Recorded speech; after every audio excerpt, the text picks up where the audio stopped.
할머니의 붓. 1978년 가을, 경상도 어느 작은 산골 마을. 새벽 5시면 어김없이 뒷산 골짜기를 타고 내려오는 안개가 마을을 감쌌습니다. 그 안개 속에서 가장 먼저 움직이는 사람이 있었습니다. 바로 75살 정순옥 할머니였습니다. 할머니는 낡은 광목 치마를 두른 채 마당을 쓸었습니다. 빗자루가 땅을 스치는 소리가 새벽 공기를 가릅니다. 쓸고 또 쓸어도 이튿날이면 다시 낙엽이 쌓이는 마당. 하지만 할머니는 불평 한마디 없이 매일 같은 일을 반복했습니다. 할머니의 손은 평생 일만 해온 사람의 손이었습니다. 마디마디 굵어진 손가락, 두터운 손바닥, 굳은 살로 뒤덮인 피부. 젊은 시절엔 논밭을 일궜고 중년엔 남의 집 빨래를 해주며 자식을 키웠습니다. 이제는 혼자 남아 이 작은 초가집을 지키고 있었습니다. 마을 사람들은 할머니를 순옥이 할매라고 불렀습니다. 그저 평범한 시골 할머니. 글도 제대로 배우지 못했고 평생을 가난하게 살아온 사람. 누구도 할머니에게 특별한 관심을 두지 않았습니다. 어느 가을 오후 마을회관에서 경로잔치가 열렸습니다. 마을 이장님이 준비한 막걸리와 전이 상에 올랐습니다. 할머니는 구석자리에 조용히 앉아 있었습니다. 다른 할머니들은 옛날 이야기로 웃고 떠들었지만 순옥 할머니는 말수가 적었습니다. 순옥이 할매는 늘 혼자네. 자식들도 안 오고. 누군가 수군거리는 소리가 들렸습니다. 저 양반 남편은 일찍 돌아가시고 아들은 서울 가서 소식도 없다잖아. 쯧쯧, 그래도 할 만큼 했을 텐데. 자식이 그러면 섭섭하지. 할머니는 듣지 못한 척 고개를 숙였습니다. 손으로 치마폭을 어루만지며 마음을 달랬습니다. 그때 마을 이장님이 큰 소리로 말했습니다. 여러분, 다음 달에 군청에서 어르신 문화교실을 연답니다. 서예반, 노래반, 그림반도 있대요. 관심 있으신 분들은 신청하세요. 사람들은 웅성거렸습니다. 서예요? 우리가 뭐 글을 아나. 그림? 평생 호미만 잡고 살았는데 붓을 잡게? 모두들 고개를 저었습니다. 하지만 순옥 할머니의 눈빛만은 달랐습니다. 할머니의 눈에 잠깐 빛이 스쳤습니다. 그리고 이내 다시 고개를 떨어뜨렸습니다. 그날 밤 할머니는 잠을 이루지 못했습니다. 어둠 속에서 천장을 바라보며 50년 전 그 시절을 떠올렸습니다. 순옥은 원래 이 가난한 산골 사람이 아니었습니다. 먼 곳 충청도 공주의 양반 집안에서 태어났습니다. 할아버지는 서당을 운영하셨고 아버지는 한학을 가르치는 선비셨습니다. 어린 순옥은 오빠들이 글 공부하는 모습을 문틈으로 지켜보곤 했습니다. 여자아이에게는 글을 가르치지 않던 시절이었지만 할아버지는 총명한 손녀를 아꼈습니다. 순옥아, 이리 오너라. 할아버지는 몰래 순옥에게 붓을 쥐어주셨습니다. 여자도 글을 알아야 한다. 세상이 변하고 있단다. 7살부터 16살까지 순옥은 할아버지께 글씨를 배웠습니다. 천자문부터 시작해 사서삼경의 구절들을 따라 썼습니다. 할아버지는 고개를 끄덕이셨습니다. 내 글씨는 아비보다 낫구나. 기운이 살아있다. 순옥의 손에서는 마치 마법처럼 아름다운 글씨들이 탄생했습니다. 붓을 잡으면 세상이 조용해졌습니다. 먹을 갈고 종이에 붓을 대는 순간 그 어떤 근심도 사라졌습니다. 하지만 행복한 시간은 오래가지 못했습니다. 16이 되던 해, 일제 말기였습니다. 집안이 몰락했습니다. 땅은 빼앗기고 재산은 사라졌습니다. 아버지는 병으로 쓰러지셨고 할아버지마저 돌아가셨습니다. 순옥아, 미안하다. 어머니는 눈물을 흘리며 말했습니다. 널 시집 보내야겠다. 경상도에 괜찮은 집이 있단다. 순옥은 고개를 끄덕였습니다. 16 소녀가 할 수 있는 일은 없었습니다. 혼례날 순옥은 작은 보퉁이 하나를 챙겼습니다. 그 안에는 할아버지가 주신 붓 한 자루와 벼루가 들어 있었습니다. 경상도 산골로 시집온 순옥을 기다린 것은 가난이었습니다. 남편은 착했지만 집은 가난했습니다. 시어머니는 며느리에게 붓을 잡을 틈을 주지 않았습니다. 글씨가 밥 먹여주냐? 논에 나가라. 순옥은 붓을 내려놓았습니다. 손에 호미를 쥐었습니다. 그렇게 세월이 흘렀습니다. 아이를 낳고 키우고 늙었습니다. 남편은 50이 되기 전에 세상을 떠났고 아들은 가난을 벗어나겠다며 서울로 떠났습니다. 가끔 돈을 보내오다가 그마저도 뜸해졌습니다. 순옥은 혼자 남았습니다. 그리고 붓도 잊었습니다. 문화교실이 시작되는 날 할머니는 망설이다가 마을회관으로 향했습니다. 할매, 왜 혼자 오셨어요? 젊은 담당 공무원이 물었습니다. 서예반에 나도 좀 해보고 싶어서. 어머 할머니, 근데 글씨 써보신 적 있으세요? 공무원의 말투에는 의심이 섞여 있었습니다. 옛날에 조금. 그래도 어르신들은 그림반이 더 쉬우실 텐데. 서예는 좀 어려워요. 할머니는 물러서지 않았습니다. 해보고 싶어요. 첫 수업이 시작되었습니다. 군청에서 파견 나온 젊은 서예가가 기본을 가르쳤습니다. 대부분 어르신들은 붓을 제대로 잡지도 못했습니다. 먹을 찍어 종이에 삐뚤삐뚤 선을 긋는 것이 전부였습니다. 할머니는 뒷자리에 조용히 앉아 붓을 들었습니다. 50년 만에 다시 잡는 붓.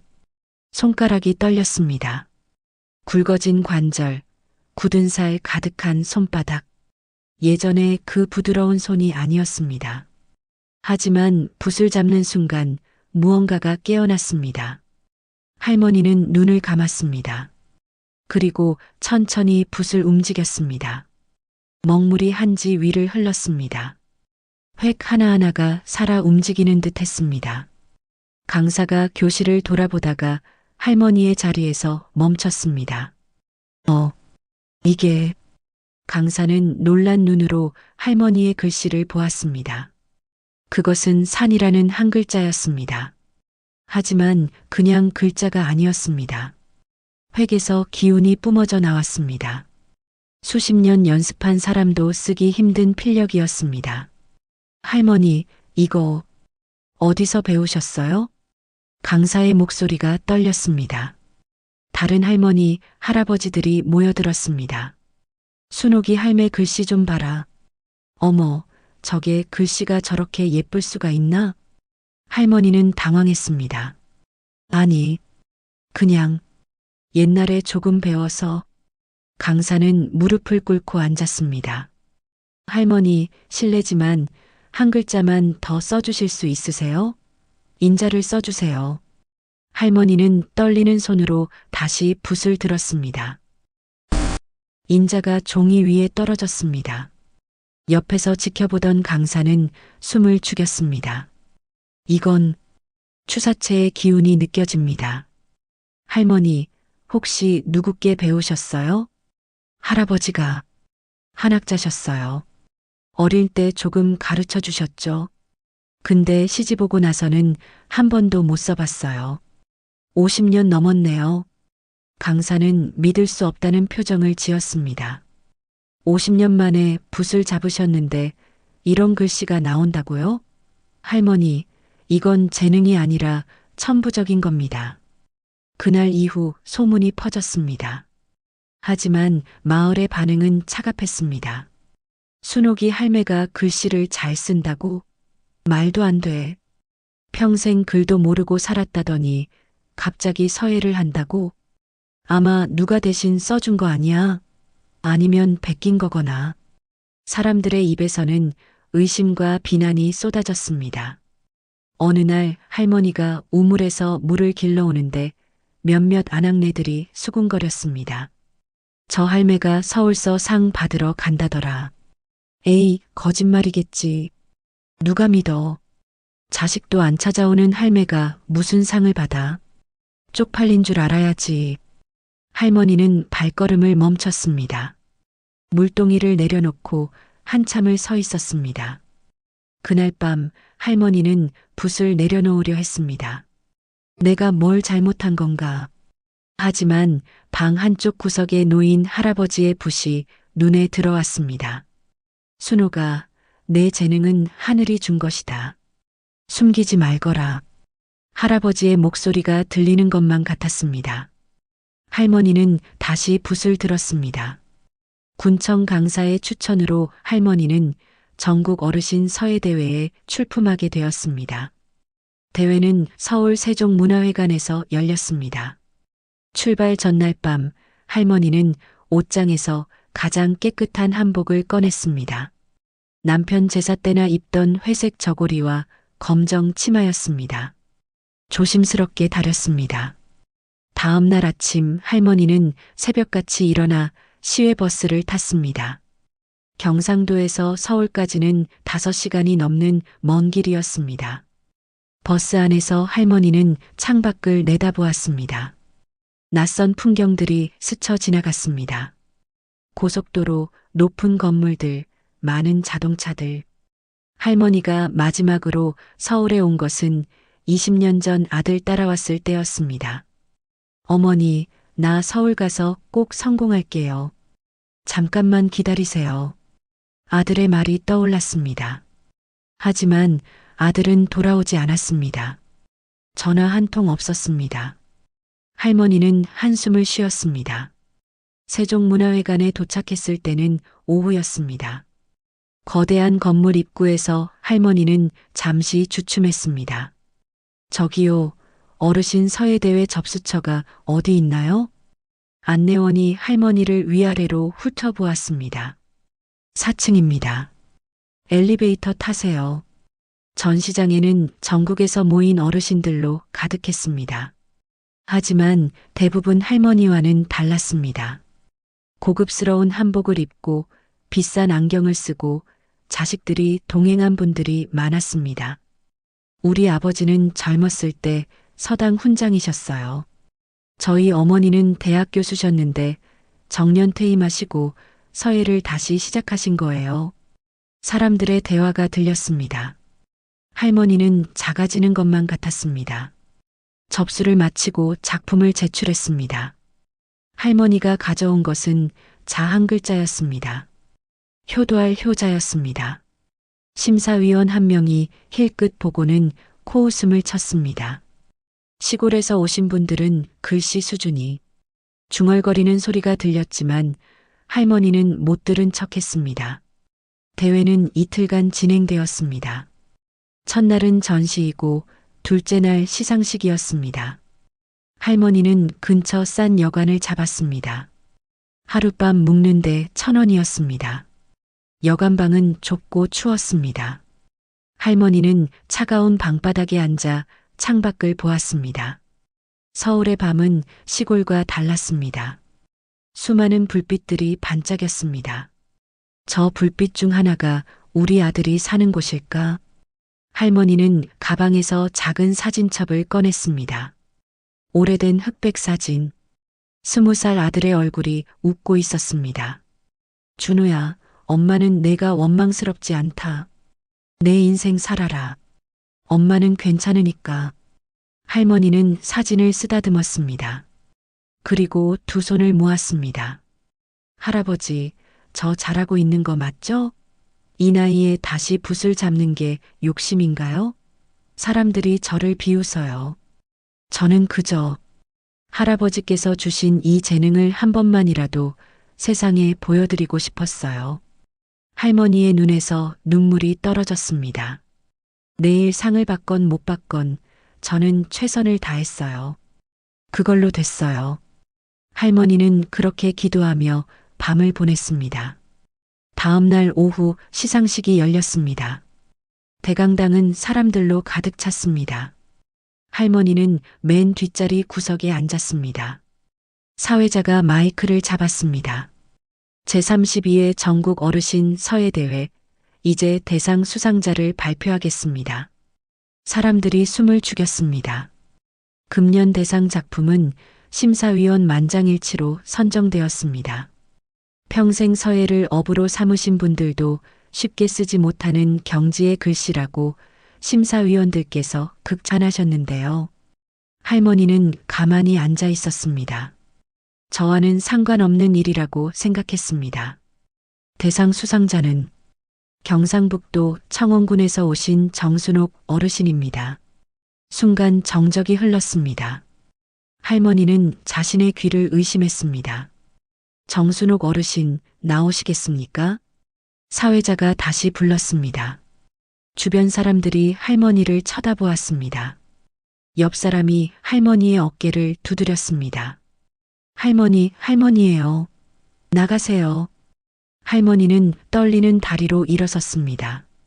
좁은 복도를 지나 단상으로 올라갔습니다. 모든 시선이 할머니에게 쏠렸습니다. 심사위원장이 트로피를 건넸습니다.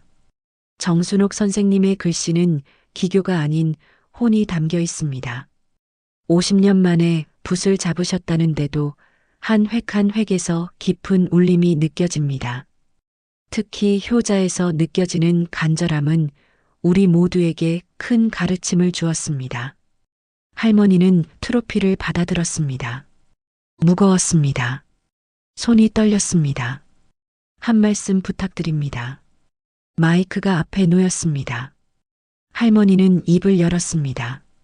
하지만 목이 메어 말이 나오지 않았습니다. 한참을 그렇게 서 있었습니다. 저는 할머니의 목소리가 떨렸습니다. 저는 그저 평범한 시골 할머니입니다. 평생 가난하게 살았고 제대로 배우지도 못했습니다. 젊었을 때 할아버지께 조금 배운 것이 전부입니다. 사람들이 숨죽이며 들었습니다. 50년 동안 한 번도 붓을 잡지 못했습니다. 먹고 살기 바빴고 자식 키우기 바빴습니다. 하지만 제 안에는 늘 그리움이 있었습니다. 붓을 잡고 싶다는 그리움이요. 할머니의 눈에서 눈물이 흘렀습니다. 이 나이에 다시 붓을 잡았을 때 마을 사람들은 비웃었습니다. 늙은이가 무슨 글씨냐고 주제넘게 왜 나서냐고 했습니다. 저도 포기하려 했습니다. 객석에서도 눈물을 닦는 사람들이 보였습니다. 하지만 붓을 잡으면 할아버지가 생각났습니다. 할아버지께서 해주신 말씀이 생각났습니다. 재능은 하늘이 준 것이니 숨기지 말라고 하신 말씀이요. 할머니는 트로피를 가슴에 안았습니다. 이 상은 제가 받는 것이 아닙니다. 못 배우고 가난하게 살았지만 그래도 포기하지 않았던 모든 어르신들께 드리는 상입니다. 나이가 들었다고, 배우지 못했다고, 가난하다고 해서 우리 안에 재능까지 죽은 것은 아닙니다. 객석에서 박수가 터져 나왔습니다. 처음엔 몇 사람이 치던 박수가 점점 커졌습니다. 그리고 한 사람, 두 사람 일어서기 시작했습니다. 이내 전체가 기립박수를 보냈습니다. 시상식이 끝난 후 사람들이 할머니에게 몰려들었습니다. 할머니, 사진 한 장만 같이 찍어주세요. 선생님, 저희 아버지께도 용기를 주고 싶어요. 사인 좀 받을 수 있을까요? 정말 감동적이었습니다. 저도 포기하지 말아야겠어요. 할머니는 어리둥절한 표정으로 사람들을 맞았습니다. 평생 무시당하고 살았던 사람에게 쏟아지는 관심과 존경. 믿기지 않았습니다. 전시장에는 할머니의 작품이 특별 전시되었습니다. 효 한 글자. 그 앞에 수많은 사람들이 모여들었습니다. 저 획 하나하나에서 세월이 느껴지네요. 단순한 기교가 아니라 삶 자체가 묻어 있어요. 한 젊은 서예가가 작품 앞에서 한참을 서 있었습니다. 그는 눈을 감고 깊이 생각에 잠겼습니다. 저는 20년을 배웠지만 이런 글씨는 쓸 수가 없습니다.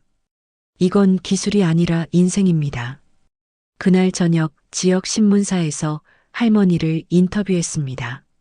할머니, 비결이 뭡니까? 어떻게 그런 글씨를 쓰실 수 있었나요? 할머니는 잠시 생각했습니다. 비결이라. 저는 그저 마음을 담았을 뿐입니다. 효자를 쓰면서 제 아들을 생각했어요. 원망이 아니라 사랑으로요. 그리고 저를 키워주신 할아버지에 대한 감사함을 담았습니다. 기자가 고개를 끄덕였습니다. 마지막으로 하고 싶으신 말씀이 있으세요? 할머니는 카메라를 바라보았습니다. 나이가 많다고, 배우지 못했다고 주눅 들지 마세요. 우리 안에는 우리도 모르는 보물이 숨어 있습니다.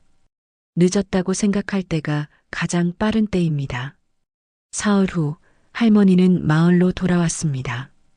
버스에서 내리는 순간 할머니는 깜짝 놀랐습니다. 마을 사람들이 입구에 모여 있었습니다. 할매, 축하드립니다. 우리 마을의 자랑이십니다. 예전에 수군거리던 아낙네들이 박수를 쳤습니다. 할머니를 비웃던 사람들이 꽃다발을 건넸습니다. 마을 이장이 앞으로 나왔습니다. 순옥이 할매, 우리가 잘못 봤습니다. 할매가 이렇게 대단한 분이신 줄 몰랐어요. 마을의 자랑입니다. 할머니는 고개를 저었습니다. 아닙니다. 저는 여전히 그냥 순옥이 할매일 뿐입니다. 다만 포기하지 않았을 뿐이고요. 그날 저녁 마을회관에서 작은 축하연이 열렸습니다. 막걸리와 파전이 나왔습니다. 사람들은 할머니를 둘러싸고 앉았습니다. 할매, 우리한테도 글씨 좀 가르쳐 주시소. 저도 배우고 싶어요. 할매한테 배우면 우리도 잘 쓸 수 있을 것 같아요. 할머니는 웃었습니다. 내가 뭘 가르쳐요. 나도 이제 다시 배우는 거예요. 같이 배워봅시다. 일주일이 지난 어느 저녁이었습니다. 할머니는 혼자 저녁을 먹고 있었습니다. 소박한 된장찌개 한 그릇, 트로피는 방 한쪽에 조심스럽게 놓여 있었습니다. 가끔 할머니는 그걸 바라보며 꿈인지 생신지 확인했습니다. 똑똑똑. 문 두드리는 소리가 들렸습니다. 누구세요? 할머니가 문을 열었습니다. 그리고 그 자리에 얼어붙었습니다. 어머니. 문 앞에 한 남자가 서 있었습니다. 40대 중반의 남자. 머리는 반백이 되었고 얼굴은 수척했지만 할머니는 단번에 알아봤습니다. 준호야. 할머니의 입에서 아들의 이름이 흘러나왔습니다. 아들은 무릎을 꿇었습니다. 그리고 땅에 이마를 댔습니다. 어머니, 죄송합니다. 불효자식이 이제야 왔습니다. 할머니는 떨리는 손으로 아들의 어깨를 잡았습니다. 일어나거라. 일어나. 엄마는 괜찮다. 내가 온 것만으로도. 아들이 고개를 들었습니다. 눈에 눈물이 가득했습니다. 신문에서 어머니 기사를 봤어요. 사진을 보는 순간 제가 얼마나 큰 잘못을 했는지 깨달았습니다. 서울에서 실패하고 사업이 망하고 부끄러워서 연락도 못 드렸어요. 그런데 어머니는 그 나이에 다시 도전하셨더라고요.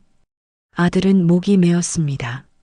어머니께서 시상식에서 하신 말씀, 늦었다고 생각할 때가 가장 빠른 때라는 말씀이 제 가슴을 찔렀어요. 나는 실패했다고 포기하고 숨어만 있었는데 어머니는 75에 다시 시작하셨잖아요. 할머니는 아들을 안았습니다. 그래, 울지 마라. 엄마는 내가 원망스럽지 않았다. 내 인생이 힘들었구나. 어머니, 제가 너무 부끄러웠어요. 성공하지 못한 모습을 보여드릴 자신이 없었어요. 할머니는 아들의 머리를 쓰다듬었습니다. 성공이 뭐냐? 내가 건강하게 살아있는 것이 성공이다. 엄마는 그것만으로도 감사하다. 그날 밤 모자는 오랜 시간 이야기를 나눴습니다. 아들은 서울에서의 힘들었던 날들을 털어놓았습니다. 사업 실패, 빚, 이혼. 하나같이 말하기 힘든 이야기들이었습니다. 할머니는 묵묵히 들어주었습니다. 그리고 아들의 손을 잡았습니다. 준호야, 실패는 끝이 아니란다. 엄마도 50년 동안 꿈을 포기하고 살았어. 하지만 다시 시작했지. 너도 할 수 있어. 아들은 고개를 끄덕였습니다. 어머니, 제가 다시 시작해 볼게요. 이번엔 욕심 부리지 않고 정직하게 살아볼게요. 그리고 어머니 곁에서 모실게요. 그래, 천천히 하자. 우리 이제 같이 살자. 아들은 다음 날부터 마을에 머물렀습니다. 동네 농협에 일자리를 구했습니다. 크지 않은 월급이었지만 정직한 일이었습니다. 2달 후 할머니는 마을회관에서 서예교실을 열었습니다. 처음에는 5명으로 시작했습니다. 하지만 소문이 퍼지면서 옆 마을, 옆 동네에서도 사람들이 찾아왔습니다. 선생님, 저도 배우고 싶어요. 저는 80인데 늦었을까요? 할머니는 모두를 받아들였습니다. 늦은 나이는 없습니다. 배우고 싶은 마음이 있다면 시작하세요. 교실은 늘 웃음으로 가득했습니다. 할머니는 엄하지 않았습니다. 실수해도 괜찮다고, 천천히 가도 괜찮다고 말해주었습니다. 글씨는 경쟁이 아닙니다. 내 마음을 종이에 옮기는 거예요. 조급해하지 마세요. 어느 날 한 할아버지가 글씨를 쓰다가 울었습니다. 선생님, 저는 평생 남한테 무시당하고 살았어요. 글도 못 배우고 가난하게만 살았죠. 근데 오늘 붓을 잡고 제 이름을 쓰니까 제가 귀한 사람 같았어요. 할머니는 할아버지의 손을 잡았습니다. 맞아요. 우리는 모두 귀한 사람입니다. 다만 세상이 그걸 몰라봤을 뿐이에요. 그 말에 교실 안의 모든 어르신들이 고개를 끄덕였습니다. 할머니의 이야기는 전국에 알려졌습니다. KBS에서 다큐멘터리를 만들고 싶다고 찾아왔습니다. 정순옥 선생님의 삶 자체가 많은 분들께 희망을 줄 것 같습니다. 할머니는 고개를 저었습니다. 저는 특별한 사람이 아닙니다. 그냥 포기하지 않았을 뿐이에요. 그게 특별한 겁니다, 선생님. 다큐멘터리가 방영되자 반응은 폭발적이었습니다. 전국에서 편지가 쏟아졌습니다. 저도 60이 넘어서 공부를 다시 시작했습니다. 할머니 보고 용기 얻었어요. 이른의 그림을 시작했습니다. 늦지 않았다는 걸 할머니가 보여주셨어요. 아들과 10년 만에 화해했습니다. 할머니의 이야기를 보고 먼저 연락했어요. 할머니는 편지를 한 장 한 장 읽으며 눈물을 흘렸습니다.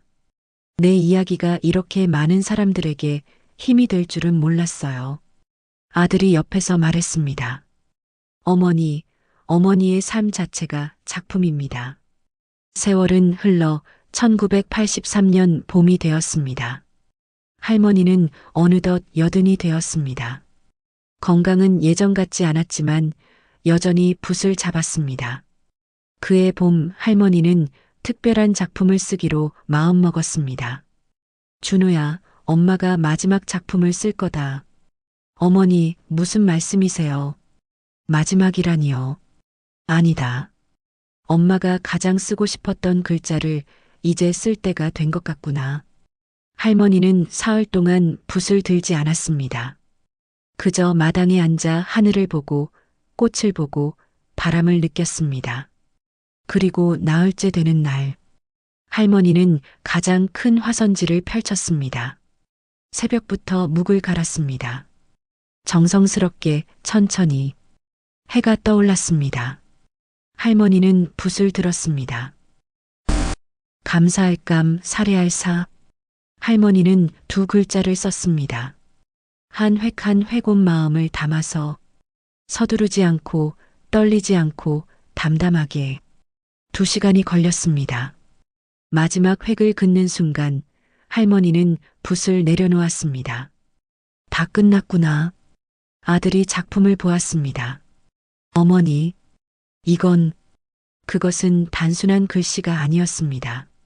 살아온 세월, 견뎌온 아픔, 다시 찾은 기쁨, 모든 것이 그 두 글자 안에 담겨 있었습니다. 엄마는 감사하다. 힘든 삶이었지만 그 덕분에 이 글씨를 쓸 수 있었어. 포기하지 않아서 감사하고 다시 만나서 감사하고 이렇게 살아있어서 감사하다. 그해 가을 마을회관에서 할머니의 작품 전시회가 열렸습니다. 5년 동안 써온 작품들이 벽에 걸렸습니다. 하지만 가장 큰 자리에는 감사 두 글자가 걸렸습니다. 전시회 개막식에 수백 명이 찾아왔습니다. 서울에서, 부산에서, 전국 각지에서 사람들이 왔습니다. 할머니의 제자들도 왔습니다. 처음 5명으로 시작한 교실은 이제 100명이 넘는 제자를 배출했습니다. 한 할머니가 할머니 앞에 섰습니다. 선생님, 저는 남편 없이 혼자 살아왔어요. 외롭고 힘들었죠. 그런데 선생님 만나고 붓을 잡으면서 제 삶이 의미 있어졌어요. 감사합니다. 또 다른 할아버지가 말했습니다. 저는 평생 남한테 무시당했다고 생각했어요. 근데 선생님이 말씀하셨죠. 우리 안에 보물이 있다고. 그 말을 믿고 살아가고 있습니다. 할머니는 한 사람 한 사람의 손을 잡았습니다. 고맙습니다. 나도 여러분 덕분에 행복했어요. 전시의 마지막 날, 할머니는 조용히 작품들을 돌아보았습니다. 각 작품마다 기억이 서려 있었습니다. 처음 다시 붓을 잡았던 날의 떨림, 대회에서 상을 받던 날의 기쁨, 아들과 화해하던 날의 눈물, 제자들을 가르치며 느낀 보람. 내 인생이 헛되지 않았구나. 할머니는 혼잣말로 중얼거렸습니다. 1985년 겨울, 할머니는 82이 되었습니다. 집은 더 이상 조용하지 않았습니다. 아들이 재혼을 했고 손자, 손녀가 생겼습니다. 작은 집은 웃음소리로 가득했습니다. 크리스마스 이브였습니다. 온 가족이 모여 저녁을 먹었습니다. 손녀가 할머니에게 물었습니다. 할머니는 세상에서 뭐가 제일 좋아요? 할머니는 어린 손녀를 쳐다보았습니다. 할머니는 말이야, 다시 시작할 수 있다는 게 제일 좋단다. 다시 시작요? 그래. 실패해도, 늙어도, 늦었다고 생각해도 다시 시작할 수 있다는 거. 그게 우리한테 주어진 가장 큰 선물이란다. 손녀는 고개를 갸웃했지만 할머니는 웃었습니다. 나중에 크면 알게 될 거야. 그날 밤 할머니는 창밖을 보았습니다. 눈이 내리고 있었습니다. 하얗게 조용히. 할아버지, 제가 잘 살았죠? 포기하지 않았어요. 할아버지가 주신 재능을 세상에 보여줬어요. 이제는 후회 없습니다. 할머니는 그렇게 중얼거리며 따뜻한 방에서 잠이 들었습니다. 1988년 봄 할머니는 조용히 눈을 감았습니다. 85의 나이였습니다. 아프지 않았습니다. 그저 잠들듯이 떠났습니다. 마을 사람들은 모두 통곡했습니다. 우리 마을의 자랑이셨는데, 할머니 덕분에 우리도 용기를 얻었는데, 장례식에는 1000명이 넘는 사람들이 찾아왔습니다. 전국에서 할머니의 제자들이 모였습니다. 방송국, 신문사, 문학의 인사들도 왔습니다. 하지만 가장 슬퍼한 것은 아들이었습니다. 어머니, 제가 더 잘해드리지 못해서 죄송합니다. 형님, 어머니는 행복하셨어요. 마지막 10년은 정말 행복하셨다고 하셨어요. 제자들이 위로했습니다. 할머니의 유언에 따라 작품들은 마을회관에 기증되었습니다. 그리고 마을 입구에는 작은 비석이 세워졌습니다. 비석에는 할머니의 글씨로 이렇게 새겨졌습니다. 늦었다고 생각할 때가 가장 빠른 때다. 해마다 봄이 되면 그 비석 앞에 꽃이 놓입니다. 할머니를 기억하는 사람들, 할머니에게 용기를 얻은 사람들이 찾아와 절을 합니다. 2008년, 할머니가 돌아가신 지 20년이 흘렀습니다. 그해 한 젊은 영화 감독이 할머니의 이야기로 다큐멘터리를 만들었습니다. 제목은 할머니의 붓이었습니다. 영화는 큰 반향을 일으켰습니다. 영화제에서 상을 받았고 전국 극장에서 개봉했습니다. 개봉 첫날 한 중년 여성이 극장을 찾았습니다. 영화를 보는 내내 눈물을 흘렸습니다. 영화가 끝나고 그녀는 밖으로 나왔습니다. 남편이 물었습니다. 당신 괜찮아? 괜찮아요. 아니, 괜찮아진 것 같아요. 무슨 말이야? 나 그림 다시 그려볼래요. 결혼하고 20년 동안 못 그렸는데 영화 보니까 다시 하고 싶어졌어요. 남편은 아내의 손을 잡았습니다. 그래, 해봐. 늦지 않았어. 극장을 나서는 사람들의 얼굴에는 각자의 결심이 서려 있었습니다. 나도 포기했던 피아노를 다시 쳐볼까? 은퇴하고 뭘 할지 막막했는데 배우고 싶었던 거 배워봐야겠어. 엄마한테 연락해야지. 너무 오래 안 봤어. 할머니의 이야기는 이렇게 계속해서 사람들의 마음에 씨앗을 심었습니다. 2015년 할머니의 손녀 준영이는 35이 되었습니다. 그녀는 대기업에서 일하고 있었습니다.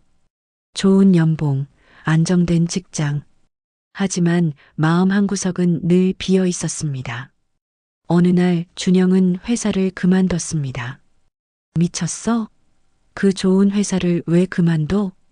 친구들이 물었습니다. 나 서예를 배우려고. 서예요? 갑자기 왜? 할머니를 닮고 싶어서. 준영은 1년 동안 서예를 배웠습니다. 그리고 할머니가 살던 그 마을로 내려갔습니다. 저 정순옥 선생님의 손녀예요. 할머니처럼 이곳에서 서예를 가르치고 싶어요. 마을 사람들은 기뻐했습니다. 순옥 할매의 손녀가 돌아왔네. 준영은 마을회관에서 다시 서예교실을 열었습니다. 어린이부터 어르신까지 누구나 올 수 있었습니다. 첫 수업날 준영은 학생들에게 말했습니다. 제 할머니는 75에 다시 붓을 잡으셨어요. 저는 35에 인생을 바꿨고요. 나이는 숫자일 뿐입니다. 중요한 건 시작하는 용기예요. 교실 벽에는 할머니의 마지막 작품 감사가 걸려 있었습니다. 학생들은 그 글씨를 보며 각자의 이야기를 떠올렸습니다. 지금도 그 마을에는 할머니의 이야기가 전해집니다. 관광객들이 비석을 보러 옵니다. 사진을 찍고 글귀를 읽습니다. 늦었다고 생각할 때가 가장 빠른 때다. 어떤 이는 그 앞에서 한참을 서 있습니다. 어떤 이는 눈물을 흘립니다. 어떤 이는 결심을 다집니다. 마을회관 서예교실은 여전히 운영되고 있습니다. 준영은 할머니의 정신을 이어받아 누구에게나 문을 열어놓았습니다. 어느 토요일 오후 교실에는 다양한 사람들이 모여 있었습니다. 이른의 할아버지가 처음으로 붓을 잡았습니다. 손이 떨렸지만 포기하지 않았습니다. 제가 이 나이에 뭘 할 수 있을까 싶었는데 정순옥 선생님 이야기를 듣고 용기를 냈습니다. 50살의 아주머니는 이혼하고 처음으로 자신을 위한 일을 시작했습니다. 평생 남편, 자식 뒷바라지만 했어요. 이제는 제 인생을 살고 싶어요. 25 청년은 취업에 실패하고 좌절했다가 이곳을 찾았습니다. 실패가 끝이 아니라는 걸 배우고 있어요. 할머니처럼 다시 시작하면 되니까요. 8살 아이는 할머니에게 이끌려왔습니다. 우리 손녀가 산만하고 집중을 못해요. 서예가 도움이 될까 해서요. 준영은 모두를 따뜻하게 맞았습니다. 할머니께서 늘 말씀하셨어요. 우리 안에는 우리도 모르는 보물이 있다고. 여러분도 찾으실 거예요. 2020년 할머니가 떠난 지 32년이 흘렀습니다. 한 유명 토크쇼에서 특별 기획을 했습니다. 세대를 넘어 전해지는 용기라는 주제였습니다. 게스트로 나온 사람들은 할머니의 첫 제자였던 85의 김영자 할머니, 할머니의 아들 준호 씨, 그리고 손녀 준영 씨였습니다. 진행자가 물었습니다. 김영자 선생님, 정순옥 선생님께 처음 배우셨을 때가 기억나시나요? 김할머니는 눈을 감았습니다. 어떻게 있겠어요? 나는 글도 모르는 무식한 사람이라고 평생 생각하고 살았어요. 그런데 선생님이 그러셨죠. 글을 몰라도 괜찮아요. 마음을 쓰는 거예요 라고. 그 한마디가 제 인생을 바꿨습니다. 지금도 매일 붓을 잡아요. 85인데도요. 준호 씨가 이어서 말했습니다. 저는 어머니의 불효자였습니다. 10년 넘게 연락도 안 하고 숨어 살았죠. 그런데 어머니가 75의 꿈을 이루는 모습을 보고 제가 부끄러웠습니다. 목소리가 떨렸습니다. 어머니는 저를 용서하셨어요. 그리고 말씀하셨죠. 실패는 끝이 아니다. 다시 시작하면 된다고. 저는 그 말씀을 평생 가슴에 새기고 살고 있습니다. 준영 씨가 마지막으로 말했습니다. 저는 할머니를 직접 뵌 기억이 많지 않아요. 제가 어렸을 때 돌아가셨거든요. 하지만 할머니의 이야기는 우리 집에 늘 있었어요. 안정된 직장을 그만두고 서예를 선택했을 때 다들 미쳤다고 했어요. 근데 저는 할머니를 생각했어요. 할머니는 75에 시작하셨는데 나는 왜 35에 못하겠어?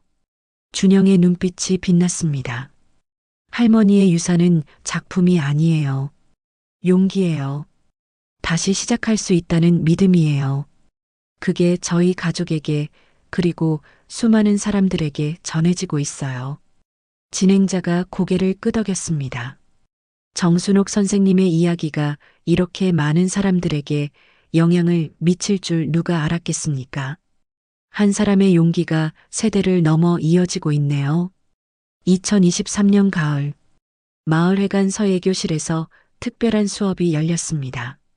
준영이 1년 과정을 마친 학생들에게 마지막 수업을 하는 날이었습니다. 오늘은 여러분이 가장 쓰고 싶은 글자 하나를 쓰세요. 기교를 생각하지 마세요. 마음을 담으세요. 학생들은 각자 붓을 들었습니다. 70대 할머니는 희망을 썼습니다. 남편을 잃고 살 이유가 없다고 생각했어요. 근데 여기 와서 희망을 다시 찾았어요. 60대 아저씨는 용기를 썼습니다. 사업 실패하고 재기할 용기가 없었어요. 정순옥 할머니 이야기 듣고 다시 일어섰습니다. 40대 아줌마는 시작을 썼습니다.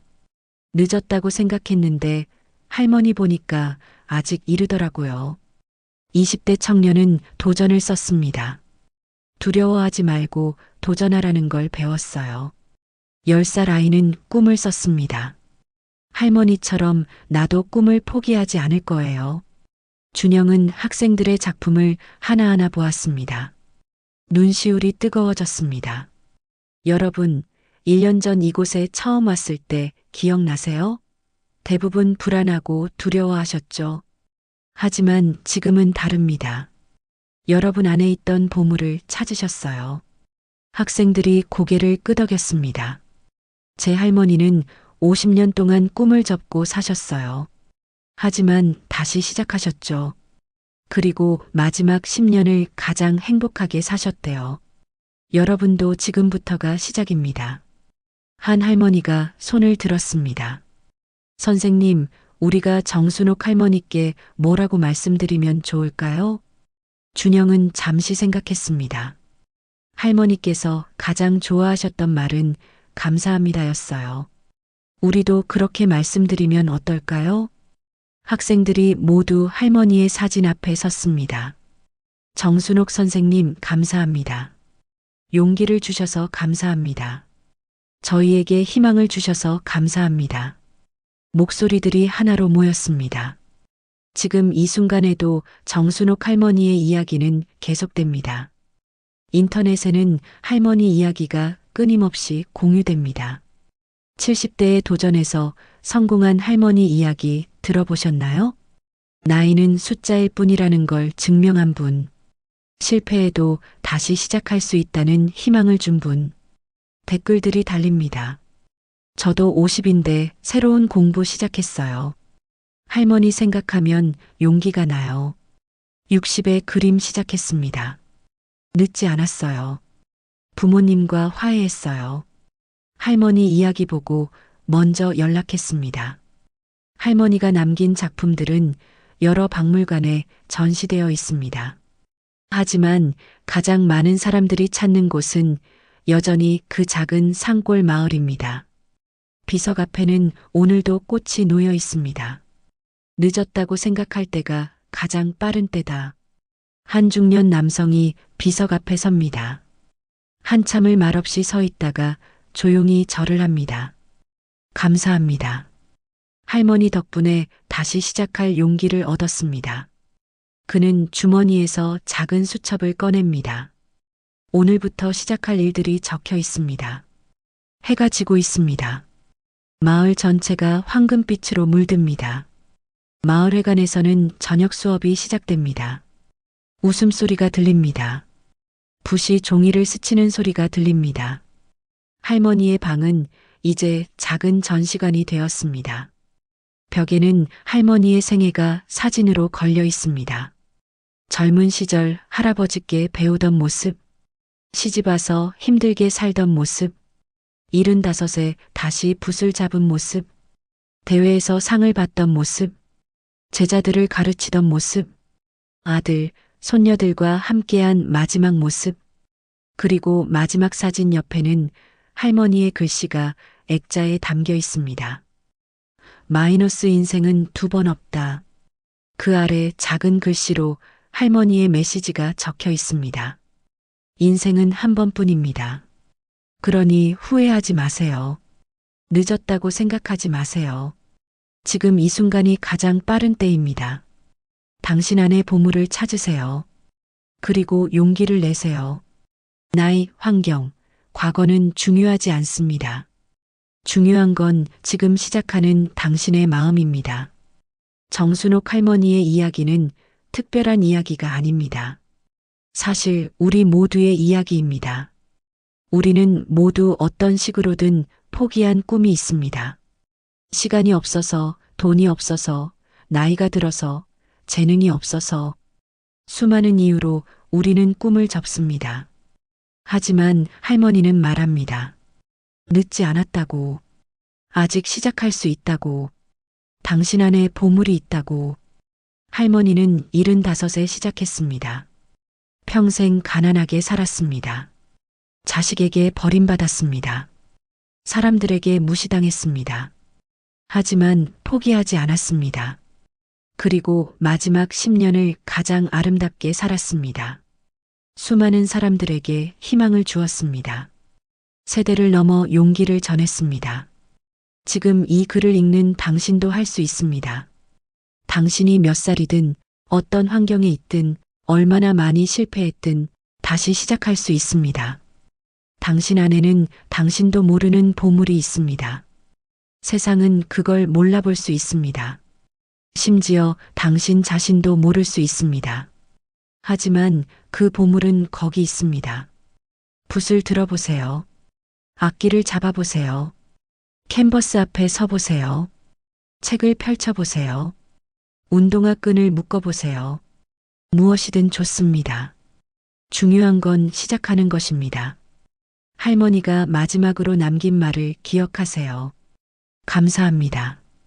힘든 삶이었지만 그 덕분에 이 글씨를 쓸 수 있었습니다. 포기하지 않아서 감사하고 다시 만나서 감사하고 이렇게 살아있어서 감사합니다. 우리의 삶도 그래야 합니다. 힘들어도 감사하고 실패해도 감사하고 늙어도 감사하고 살아있음에 감사해야 합니다. 그리고 다시 시작해야 합니다. 늦었다고 생각할 때가 가장 빠른 때입니다. 지금 바로 지금이 당신의 시작입니다. 정순옥 할머니의 삶은 우리에게 세 가지 큰 가르침을 줍니다. 첫째, 나이는 숫자일 뿐입니다. 75에도, 80에도, 90에도 새로운 시작은 가능합니다. 중요한 건 나이가 아니라 마음가짐입니다. 둘째, 실패는 끝이 아닙니다. 50년 동안 꿈을 접고 살았어도 다시 시작할 수 있습니다. 과거는 과거일 뿐, 미래는 여전히 우리 손에 있습니다. 셋째, 우리 안에는 우리도 모르는 재능이 있습니다. 환경, 가난, 무시 때문에 그 재능이 묻혀 있을 뿐입니다. 용기를 내어 꺼내보세요.